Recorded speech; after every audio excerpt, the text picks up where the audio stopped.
Hi everybody. Today we're going to be doing our In the Clear lab. It is about enzyme specificity, and as you know, enzymes are very specific to their substrates. One of the places where we see that most clearly is in an everyday thing that we do, which is our laundry. So the food that we eat sometimes spills on our clothes. That means proteins, carbohydrates, fats. And so science has developed a series of detergents that are specifically able to break down every single one of those. So one of the things that we're going to use is a Petri dish that has a gelatin in it, and there were actually 3 different plates. I only have one of them here with me at home, which is the egg plate. The egg plate has the lipids in it, but we had a protein plate and a carbohydrate plate as well.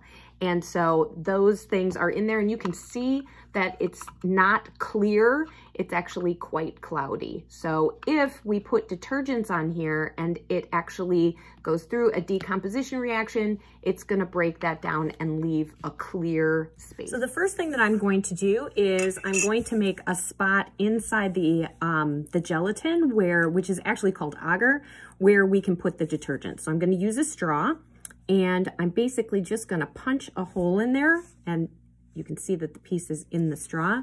So I'm going to actually make 7 holes, and you guys would have been doing this yourself if you had been in class, which is actually quite fun to do. But here are our holes. Now, once those holes are in place, then what we're gonna do is we're gonna put the detergents in the holes.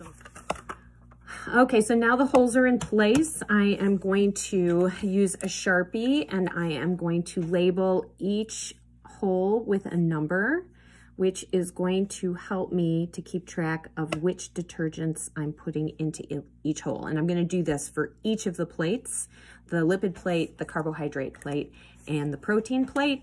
And then I would put my name on there so that I remembered that it was mine. And okay, so the next thing that I'm going to do, now that everything is labeled, I'm gonna have to make sure I know which one is which, but I'm going to put detergent in each one of the wells. So this guy right here is well number 1, and I am gonna put some drops of detergent in well number 1. Now at this point, I can't flip it upside down anymore, so I have to look on the underside to see what my next detergent would be.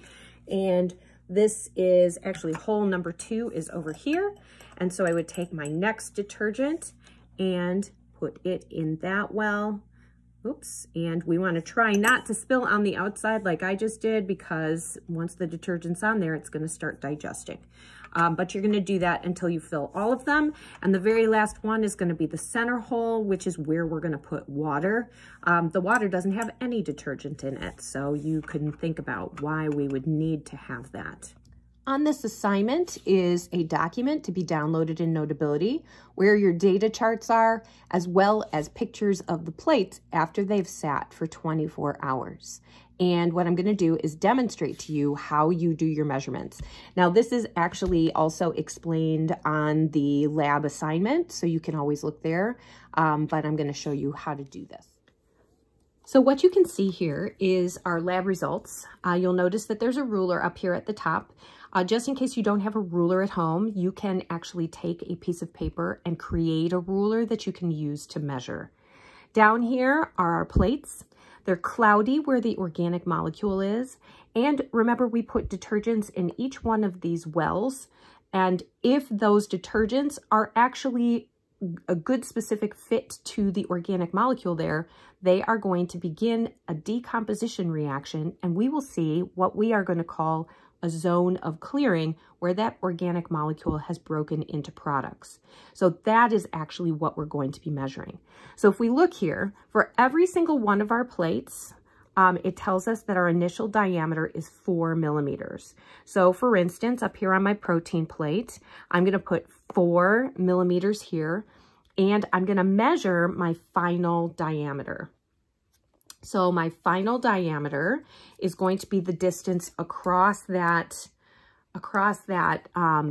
zone of clearing. So for instance, right here for number 1, I'm going to measure from here to here, and that distance actually happens to be 1.5 centimeters, which is actually 15 millimeters. So I have initial diameter of 4, I have a final diameter of 15, and I'm going to find my change in diameter, which is going to be my final diameter minus my initial diameter, for a change of diameter of 9.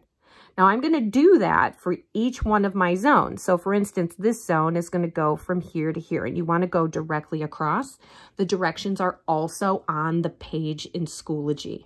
The only place where it gets a little tricky is here with our carbohydrate plate, because it was treated with iodine, and the picture is good, but sometimes a little bit difficult. So for instance, I would have a diameter or a final measurement that went across from here to here, but you can see that from here to here is my well distance. This right here, from here to here, is my zone of inhibition. This one from here to looks like here. This one is really small. It makes a little ring. And then this one, it's kind of light, but you should be able to see it going from there to there. So what you're going to do is for each one of the plates, you're going to measure your initial and final diameters, calculate your change in diameter, and then when you have this entire sheet done, then you're going to submit it to Schoology.